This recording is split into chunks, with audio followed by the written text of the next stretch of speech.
주님의 임하심과 그 징조라는 제목으로 함께 말씀 나누기 원합니다.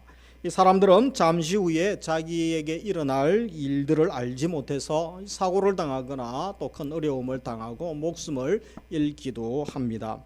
예를 들면 자기가 탄 열차가 10분 후에 또 차선을 이탈하여 대형 사고가 날 줄 알았다면 그 기차를 타지 않을 것이죠.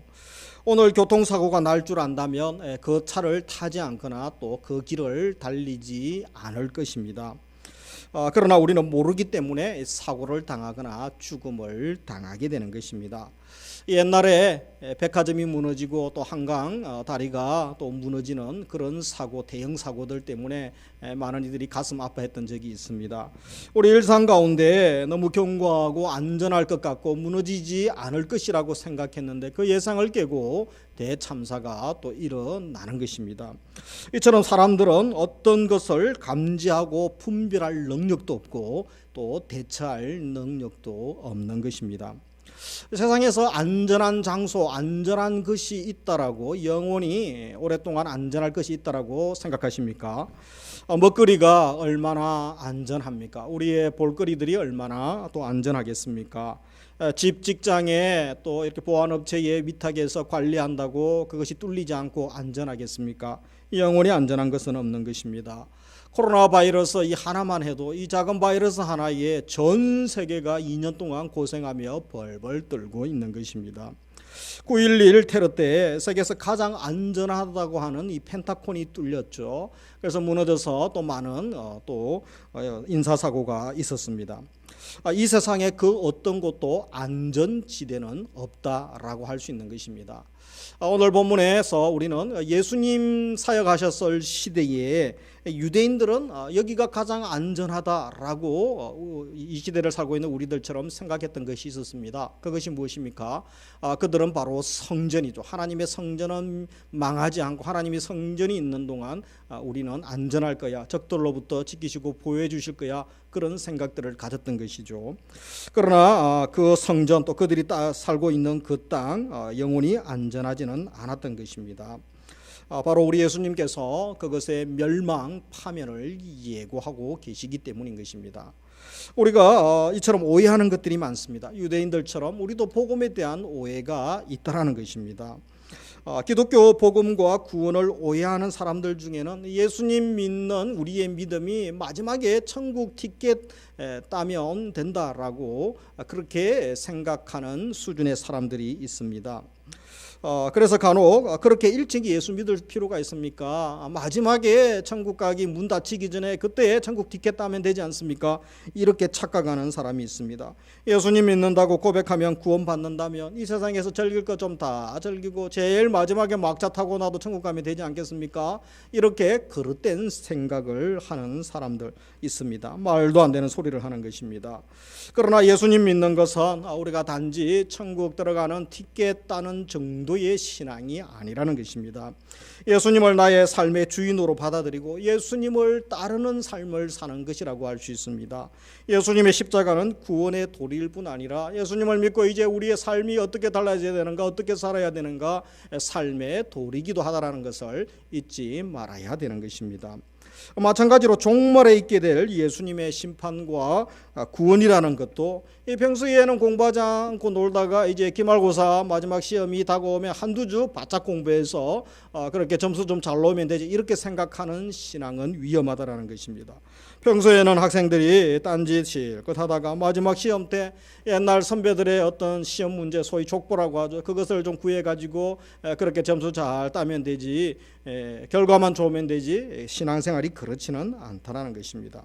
문제는 종말에 하나님 앞에 받게 될 심판도 그런 식으로 준비하면 된다라고 생각하는 것은 큰 오산임을 알아야 되는 것입니다. 제자들이 예루살렘 성전의 화려함과 웅장함을 자랑하려고 하죠.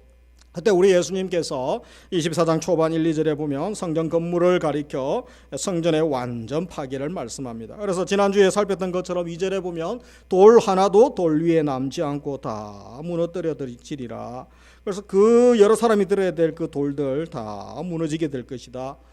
그 말씀을 하시고 난 다음에 제자들이 이제 조용히 예수님께 와서 묻죠. 3절에 보면 예수께서 감난산 위에 앉으셨을 때에 제자들이 조용히 와서 이르되, 같이 읽습니다. 우리에게 이르소서 어느 때에 이런 일이 있겠사오며 또 주의 인자하심과 세상 끝에는 무슨 징조가 있사오리까.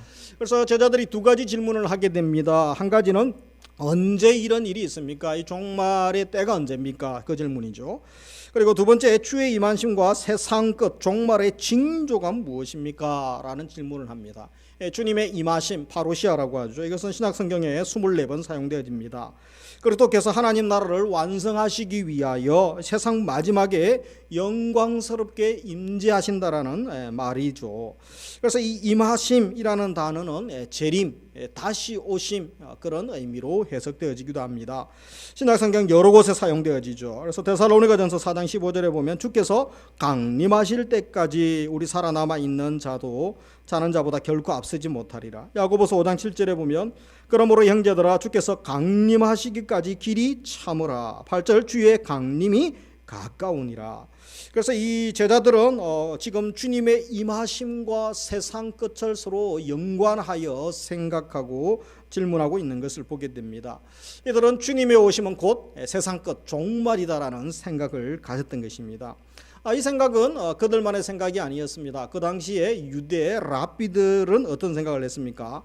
메시아가 임하실 때가 마지막 때다, 그 생각을 했죠. 메시아가 오심으로 최종 심판이 있을 것이다, 이런 생각을 하고 가르쳤습니다. 그래서 제자들도 비슷한 생각을 했습니다.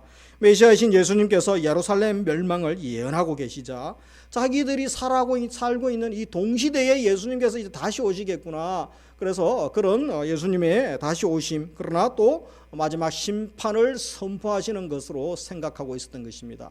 그런 생각이 지배하고 있는 가운데 이들이 어떤 질문을 합니까? 지금 종말의 때와 그 징조에 대해서 예수님께 묻고 있는 것입니다. 그런데 예수님은 그때가 언제인가 시기 날짜에 대해서 정확하게 말씀하지 않으십니다. 오히려 그때에 대한 질문에 대해서 조금 후에 말씀하신 것 보면 36절에 그러나 그날과 그때는 아무도 모르나니 하늘의 천사들도 아들도 모르고 오직 아버지만 아시느니라. 그래서 그 날짜에 대해서는 아무도 모른다. 그래서 이단들은 이 날짜를 알리려고 많이 하죠. 그래서 사람들을 많이 미혹하고 있지 않습니까? 제자들의 이 질문에 예수님은 처음에는 아예 언급 자체도 하지 않으시다가 그때가 왔다는 이 징조들에 대하여 말씀을 하고 계시는 것입니다. 그래서 이 마태복음 24장 전체는 이제 종말장이라고 하는데 바로 종말의 징조가 무엇인지, 마지막 때에 어떤 징조가 일어날 것이 날짜가 아니라 징조에 대한 말씀들을 하고 계시죠. 본문의 말씀을 계속 살피겠습니다만 먼저 몇 가지를 요약해 보면 그 징조에 대한 요약을 하면 첫째, 거짓 그리스도의 출현과 미혹이 있을 것이다. 이 4절 5절에 그래서 먼저 자기를 그리스도라고 하면서 다른 사람들을 위협하는 이 적그리스도가 많이 등장하게 될 것이다. 이 전 세계에 가짜 하나님, 자기가 하나님이라는 사람이 많죠. 그리고 내가 그리스도다, 가짜 그리스도 행세하는 사람들이 많습니다. 그래서 한 학자가 조사를 해보니 전 세계에 300명이 넘는다고 합니다. 우리나라에 제일 많습니다. 우리나라에 하나님이라고 하는 사람이 20명이고 그래서 그리스도라고 하는 사람들 합해서 80명이 넘는다. 지금은 더 많아졌겠죠. 그래서 이렇게 많은 사람들이 있다라는 것입니다. 그리고 두 번째 징조가 전쟁, 기근, 지진이 발생한다는 것입니다. 각종 분쟁과 난리, 소문이 있죠. 전쟁과 기근이 일어날 것인데 이것은 최종적인 심판이 아니라는 것입니다. 그래서 8절에 보면 이 모든 것은 재난의 시작이다. 그런 거 보면 이제 시작됐구나, 그렇게 알라는 것이죠. 그리고 세 번째, 성도들의 박해가 있고 거짓 선지자들이 출현하게 되고 이제 불법이 성행할 것이다. 9절부터 13절에 말씀하고 있습니다. 이 종교적인 대박해가 일어나게 될 것이다. 그리스도인이라는 이유로 미움을 받고 핍박을 받습니다. 서로 고소 고발합니다. 거짓 선지자들이 일어나서 교회 내 침투해서 교회를 분열하고 어지럽게 하게 되고 삭막한 상태가 될 것이다. 그런데 이 끝까지 견뎌야 된다. 미리 알려주시는 것은 그것을 알고 미리 준비하라는 거죠. 인내하고 끝까지 견디고 신앙의 지조를 지키라고 격려하고 권면하고 계시는 것입니다. 그리고 마지막 징조는 무엇입니까? 네 번째, 새로운 세상에 복음이 전파된다는 것입니다. 그래서 마지막 그때의 최종 때가 아님을 말씀하시면서 14절에 보면 이 천국 복음이 모든 민족에게 증언되기 위하여 온 세상에 전파되리니 그제야 끝이 오리라. 이 세상에 언어 종족으로 따지면 2만 5천 언어 종족이 있죠. 그래서 이미 이제 수천 언어 종족 외에는 다 성경이 번역되고 이제 복음이 많이 들어가 있습니다. 그리고 인터넷에서 한순간에 전 세계에 다 복음이 들어갈 수 있죠. 그래서 아주 급속도로 복음이 전파되고 있는 것입니다. 모든 사람들에게 복음이 전파될 때에 끝이 오리라. 제자들은 이 종말의 때 마지막 시점, 이 최종 종말이 언제인가 물었지만 우리 예수님은 말씀에서 무엇을 알려주셨습니까? 지금 당장 끝이 아니다라고 말씀하십니다. 재난이 일어나도 종말의 징조이긴 하지만 그것은 재난의 시작일 뿐이다. 그때가 구체적으로 언제인지 그것보다 더 중요한 것은 모든 사람, 모든 족속들, 민족들에게 복음이 전파되는 것이 더 중요하다라고 말씀하고 계시는 것입니다. 다시 말해 그때를 구체적으로 알려고 하지 말라라는 뉘앙스로 말씀하시는 거죠. 그래서 이 그때를 아는 것은 우리 신앙에 별로 도움이 되지 않기 때문에 그렇게 말씀하고 계시는 것입니다. 오히려 시간 계산하지 말고 시간 계산하는데 날짜 계산하는데 에너지 소비하지 말고 마지막이 될수록 더욱 사랑하고 또 복음을 전하고 한 명이라도 더 구원하기 위하여 헌신하는 삶이 더 중요하다는 것입니다. 종말에 대한 예수님의 태도, 그것은 제자들과 그 시대의 사람들의 태도와는 너무나 다른 모습을 봅니다. 우리의 모습과도 너무 다르지 않습니까? 구약 예언을 참고할 때 성경에서 이 종말은 예수님의 초림과 함께 시작되었다라고 말씀합니다. 그래서 예수님이 오셔서 첫 번째 설교도 회개하라 하나님 나라가 가까웠다라고 말씀하셨죠. 사역 중에도 성령의 능력으로 이제 귀신 어둠을 쫓아내면서 이미 하나님 나라가 임하였다라고 하셨습니다. 그러면서 동시에 예수님의 재림과 함께 있게 될 최종 심판과 구원도 예고하셨습니다. 그러니까 예수님의 초림과 재림 사이가 모두 종말입니다. 그래서 말세, 옛날에도 말세고 예수님 오시면서 말세가 시작되고 지금도 말세죠. 지금은 말세지 말이다라는 말을 하죠. 주님 재림의 징조들은 예수님 초림 때부터 지금까지 계속 일어나고 있는 것입니다. 중요한 것은 점점 더 가까워졌습니다. 작년보다 한 해가 가까워지고 어제보다 오늘 하루가 더 앞당겨졌다는 사실입니다. 내가 지금 종말 가운데 살고 있다는 것입니다. 이것이 성경이 말씀하는 종말에 대한 태도인 것입니다. 그러면서 예루살렘 멸망에 대한 우리 예수님의 말씀은 두 가지 의미가 있습니다. 1차적으로는 AD 70년에 로마여에서 예루살렘과 성전이 멸망하는 거죠. 예수님에 의해서 예언대로 BC 19년에 성전이 착공되어지고 63년에 완공되었던 웅장한 예루살렘 성전, 66년 로마의 공격을 받기 시작해서 70년에 망하고 폐허가 됩니다.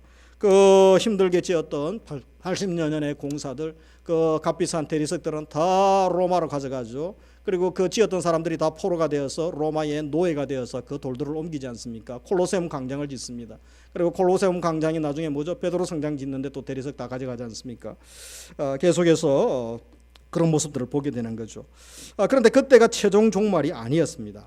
예수님이 1차적으로는 예루살렘과 성전의 멸망을 예언하셨지만 이 예언과 동시에 최종적 종말도 예언하셨던 것이죠. 예수님께서 부활 성천하시고 다시 재림하시게 될 인류의 종말을 함께 예고하고 계셨던 것입니다. 그래서 이중적 예언이라고 합니다. 예수님께서 이렇게 이중적으로 예언하신 이유는 AD 70년에 예루살렘의 멸망에 나타나는 하나님의 심판과 구원의 그 특징들, 메시지와 또 최종 종말에 있게 될 하나님의 심판과 구원의 메시지가 동일하기 때문에 그렇게 말씀하신 것으로 보게 됩니다. 이 모든 말씀을 종합해 보면 예수님 오심으로 종말은 시작되었다는 것입니다. 주님이 다시 오시는 그 순간까지 우리는 매일매일 마지막 때를 살고 종말의 때를 살고 있다는 것을 알아야 됩니다. 그렇다면 우리가 적용의 말씀으로 마지막 시대를 살고 있는 지금 우리는 어떻게 살아야 되겠습니까? 그리스도인들의 자세가 중요하죠. 종말의 때를 사는 나의 자세. 마지막 때가 되면 사람들은 여러 부류의 모습들을 보게 되어집니다. 어떤 사람들이 있습니까? 예수님과 또 하나님의 나라 관심이 없죠. 마지막 때 종말 심판에 관심이 없고 세상에 함몰되어 사는 사람들이 있습니다. 함몰되어 쾌락을 즐기며 희낙락하는 인생들이 있습니다. 이들은 주님 나라에 관심이 없습니다. 종말에 무관심한 자들입니다. 그리고 또 마지막 때가 되면 경거망동하는 사람들이 있습니다. 뭐 이단들, 그죠? 내가 그리스도다 하나님이다라고 또 외치기도 하죠. 과도히 불안해하는 사람들이 있습니다. 신비주의에 빠지고 쾌락에 빠지고 이단에 빠지는 사람들이 있습니다. 그리고 또 어떤 사람들은 이제 마지막 때가 되었는데 그러면서 일상의 삶을 부정하고 일하지 않고 또 삶이 나태해지는 사람들이 있습니다. 데살로니가 전서에 보면 그런 사람들이 있었죠. 주의 강림이 가까웠다는 소식을 듣고 사람들이 일상을 포기해버립니다. 일하지 않고 게을러지기 시작하죠. 그래서 손 놓고 일 안 하고 수고하지 않는 자들을 다 향하여 바울이 책망하고 있는 것입니다. 지금이 중요하고 지금을 말씀을 깨달은 자는, 마지막 때를 아는 자는 제대로 살아야 된다는 것입니다. 그래서 우리는 어떻게 살아야 되겠습니까? 첫째로 영적 감각을 회복해야 되는 것입니다. 동일한 사건에 대해서 어리석은 자는 미혹받죠. 그러나 지혜로운 자는 그것을 보고 깨닫고 또 징조를 제대로 아는 것입니다. 주님의 말씀에 적극적으로 반응하고 순종합니다. 영적 감각이 살아있기 때문에 그렇죠. 그래서 영적 감각이 내 영혼이 무뎌지지 아니하도록 늘 갈고 닦고 우리가 깨어 있어야 되는 것입니다. 매일 경건의 시간을 가지고 있습니까? 힘들수록 주님과 독대하는 시간, 말씀 앞에 무릎 꿇고 또 엎드리는 시간을 가지고 있습니까? 요즘 같은 시대에 그것이 너무 중요한 것입니다. 아버지와 깊은 교제 가운데 빠지면 세상의 소리, 미혹의 소리가 들리지 않습니다. 분별하여 이겨나갈 수 있습니다. 재난의 시작과 끝을 분별하게 됩니다. 두렵고 떨림으로 매일매일 구원을 이루어 갈 수 있는 것입니다. 그리고 두 번째, 종말의 태도가 무엇입니까? 매일매일 종말의 삶을 살고 있는 것입니다. 우리 금번 도쿄올림픽 때에 이제 선수들 인터뷰하는 모습들 보면서 특별히 여러분들이 수고 많이 하였지만 그 중에 인상 깊은 인터뷰를 기억이 납니다. 선수들 중에 이제 16강을 오르고 8강, 4강 이렇게 오르면서 어떤 분이 그러죠. 이번 게임이 마지막 게임일 수 있다라는 각오로 최선을 다했습니다. 여태까지 5년 동안 열심히 연습한 거 후회 없이 아낌없이 다 쏟아부었습니다. 그런 인터뷰를 기억을 합니다. 우리 그리스도인들의 신앙생활, 종말의 삶을 사는 우리의 신앙생활, 또 우리의 고백이 그런 고백이 되어야 되지 않겠습니까? 오늘이 마지막, 지금이 마지막, 바로 8월달이 마지막이라는 이 각오, 이번 주가 마지막이라는 이 각오를 가지고 우리가 주어진 삶에 또 열심히 살아야 되는 것입니다. 비장한 각오가 필요한 것입니다. 그리스도인들에게는 인자가 재림하는 그 마지막 날이 언젠가는 언제인가 날짜가 중요한 것이 아니라는 거죠. 매일매일 심판과 구원을 가져다 주시는 예수 그리스도의 구원과 심판을 이제 나의 지금의 삶, 현재의 삶 가운데 경험하며 우리가 부활 신앙으로 또 마라나타 신앙으로 살아갈 수 있다라는 것입니다. 십자가 사건은 우리를 죄에서 건져준 사건으로 끝나지 않는 것입니다. 모든 그리스도인들의 삶의 방식, 지금 나의 삶의 방식이 십자가가 되어야 된다는 것이죠. 마찬가지로 주님의 부활 사건도 마찬가지입니다. 사망 원수를 멸하시고 승리하시고 우리 그리스도의 죽음 또 부활과 함께 우리도 부활의 삶을 지금 살아가는 것입니다. 내 안에 부활하신 주님이 살고 계시기 때문에 우리도 부활의 삶, 승리의 삶을 지금 살아가고 있다라는 것입니다. 그래서 과거에 한때 그렇게 살았다는 것이 중요한 것이 아니고 지금 살고 있는가 실제여야 한다는 것입니다. 우리 신앙 문제 가운데 하나가 무엇입니까? 이 최종 심판에만 합격하면 되지, 마지막만 잘하면 되지, 끝에 가서 잘하면 다 잘하는 거야, 끝에 통과하면 되지, 이런 생각을 한다는 것입니다. 그런데 최종 심판은 최종 종말에 갑자기 이루어지지 않는다는 것입니다. 오늘 여기에서 이미 심판이 이루어지고 진행 중이라는 것을 알아야 됩니다. 십자가 복음이 선포되는데 그것을 거부하고 예수 그리스도를 모셔드리지 않고 대속의 기쁨을 누리지 못하는 사람, 영혼의 구원의 감격을 경험하지 못하고 복음 정신으로 살아가지 못하고 감사하지 못하고 사는 것 자체가 이미 심판받은 자들이고 불행한 삶을 사는 자들이다라고 할 수 있는 것입니다. 그러나 이 복음을 받아들이고 복음의 정신으로 살기를 결단하는 자가 있으면 이미 예수 그리스도가 그들과 함께 사시고 동행하시고 또 실만한 물가 푸른 초장으로 인도하시고 영생을 주시고 기쁨을 주시고 날마다 주님이 주시는 복락을 누리고 또 천국의 삶을 맛볼 수 있는 것입니다. 이미 그들이 복받은 자고 승리자임을 확신해야 되는 것입니다. 예를 들어 종말에 적그리스도가 등장한다라고 주님이 말씀하시죠. 그래서 이 적그리스도 적그리스도라는 어떤 인격체가 숨어 있다가 등장할 것인데 마지막에 등장하면 그때 마각을 드러내면 내가 그때 한번 싸워서 이기고 쳐부수면 되지, 이런 생각이 잘못된 생각이라는 것입니다. 이 적그리스도는 종말에 한번 크게 등장하는 존재가 아니라는 것입니다. 이미 예수께서 이 땅에 오실 때부터 활동하기 시작하셨죠. 하나님의 나라가 임할 때 이미 사역 활동하기 시작했습니다. 다양한 모습으로 다양한 방법으로 그리스도를 대적하고 또 그리스도를 따르는 자들을 대적하고 방해해 왔던 것입니다. 문제는 우리의 사고방식에 이미 깊게 파고들었다는 것입니다. 자본주의, 민주주의, 정보화 사회, 또 무한 경쟁 사회, 이런 시대에 우리의 생각들과 함께 우리도 모르게 우리 생각에 자리 잡고 파고 들어와 있습니다. 우리의 마음을 빼앗아 갑니다. 이것을 우리가 인식하고 위기의식을 가져야 된다는 것입니다. 나중에 적그리스도와 싸우는 것이 아니라 지금 하나님을 대적하고 복음을 대적하고 말씀을 대적하는 모든 가치, 사상, 체제들이 있음을 알고 분별하고 영적으로 전신갑주를 취하고 싸워 이겨나가야 한다는 것입니다. 그리고 또 한 가지, 심판도 마찬가지입니다. 최종 심판이야 분명 종말에 있지만 하나님의 심판은 종말에 한번 행해지는 것이 아니라는 것입니다. 역사의 종말이 있고 또 개인의 종말이 있지 않습니까? 심판을 최종 심판으로 생각하면서 그때만 잘하면 되지라는 생각은 잘못된 생각인 것입니다. 아직 종말이 아니니 지금은 내가 마음껏 즐겨도 되지 않겠는가, 마지막에 가서 정신 바짝 차리면 되지 않겠는가, 그런 생각 잘못됐다는 것입니다. 소위 한국교회에 한번 휩쓸고 지나가는 위험한 또 종말적 사고가 있죠. 시한부 종말론.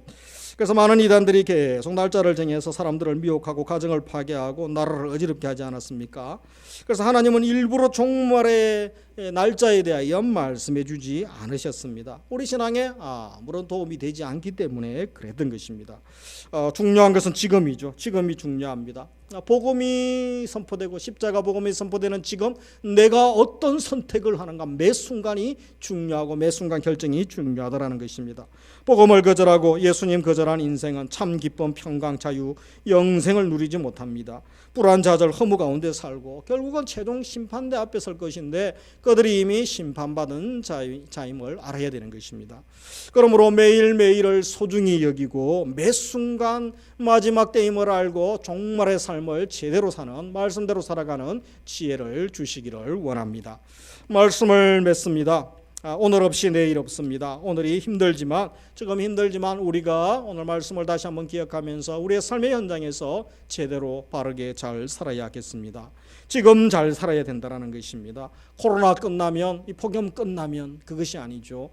지금이 중요합니다. 지금을 살지 않고 오늘을 살지 않으면서 내일 잘할 것이라고 말하는 것만큼 어리석은 자의 말은 없는 것입니다. 많은 사람들이 다이어트에 실패하는 이유가 무엇입니까? 오늘 마음껏 먹습니다. 내일부터 다이어트 할 거야, 내일부터 할 거야, 평생 내일부터 할 거야 하면서 실패하는 것이죠. 전국 백성으로 살지 못하는 이유, 섬김에 실패하는 이유, 또 전도에 실패하는 이유, 사랑에 실패하는 이유 다 무엇입니까? 나중에 하면 되지, 나중에 하면 되지, 다음에 하면 되지, 이것 다음에 사탄의 주는 생각에 쏘가 넘어가기 때문에 그런 것입니다. 그래서 우리는 오늘을 잘 살아야 됩니다. 그리고 오늘 하루하루 감사하며 살아갈 수 있는 것입니다. 우리 주님께서 주기도문을 가르쳐 주시면서 마태복음 6장 11절에 보면 오늘 우리에게 일용할 양식을 주시옵고, 그래서 오늘이죠. 지금 매일매일 주님이 주시는 것을 가지고 감사하며 살아갈 수 있는 것입니다. 에베레서 3장 13절, 오직 오늘이라 일컫는 동안에 매일 피차 권면하여 너희 중에 누구든지 죄의 유혹으로 완고하게 되지 않도록 하라. 그래서 우리가 날마다 죄와 싸워야 됩니다. 거룩을 추구하고 용서하고 사랑하고 십자가를 지면서 참된 평화를 추구하는 삶을 살고 있는지 물어봐야 됩니다. 생명을 사랑하고 하나님 마음을 품고 이 땅에 하나님 질서를 세워가고 창조 질서를 회복하고 하나님 백성의 품격을 지키며 살아가고 있습니까? 내가 하나님 백성이고 주님이 주시는 그 천국의 기쁨, 말씀의 감격을 또 경험하며 내가 지금 살아가고 있는가? 우리 자신을 말씀 앞에 점검해 보아야 되는 것입니다. 그리고 두 번째로 오늘 내게 주어진 일, 또 내가 만나야 될 사람, 내가 사랑해야 될 사람, 내가 감당해야 될 사역이 있습니까? 그것을 부정하지 마시고 게으르지 마시고 최선을 다하여 사역에 임할 수가 있는 것입니다. 생명 살려야 할 분, 내가 사랑을 드려야 할 분, 그분에게 지금 사랑을 드리고 그들을 위로하고 격려하고 그들을 위하여 기도할 수 있는 것입니다. 특별히 계속되어지는 이 폭염과 또 4차 코로나 대유행 위중한 상황 가운데 있습니다. 지치고 낭망한 분들이 얼마나 많습니까? 내가 위로하고 기도해주고 내가 세워주고 나 때문에 힘을 얻고 다시 한번 일어날 수 있는 이들이 한 주가 많아질 수 있기를 원합니다. 그래서 그런 삶을 사모하기를 원하면서 매일매일의 삶이 중요하고 매일매일 맡겨주신 사명 잘 감당하고 주님 앞에 섰을 때 예수 그리스도의 송결한 신부되어 주님 앞에 칭찬받고 주님의 영광을 함께 경험하기를 원한다면 우리 마지막 데살로니가전서 5장 15절 이하 같이 한번 읽도록 하겠습니다. 항상 선을 행하라. 항상 기뻐하라. 쉬지 말고 기도하라. 범사에 감사하라. 이것이 그리스도 예수 안에서 너희를 향하신 하나님의 뜻이니라. 아멘. 마지막 5장 23절 기도도 같이 읽습니다. 평강의 하나님이 친히 너희를 온전히 거룩하게 하시고 또 너희의 온 영과 혼과 몸이 우리 주 그리스도께서 강림하실 때에 험없게 보존되기를 원하노라. 아멘. 이런 은혜를 우리 모든 성도님 자녀 우리 모든 사역의 현장에 부어 주시기를 원합니다. 마지막 시대 또 우리가 한 주간 어떻게 살아야 되겠습니까? 우리가 바로 영적 감각을 회복하고 매일 예수 그리스도의 순결한 신부로 종말의 삶을 승리의 삶을 살아가는 우리 믿음의 백성들 다 되시기를 주님의 이름으로 축복합니다.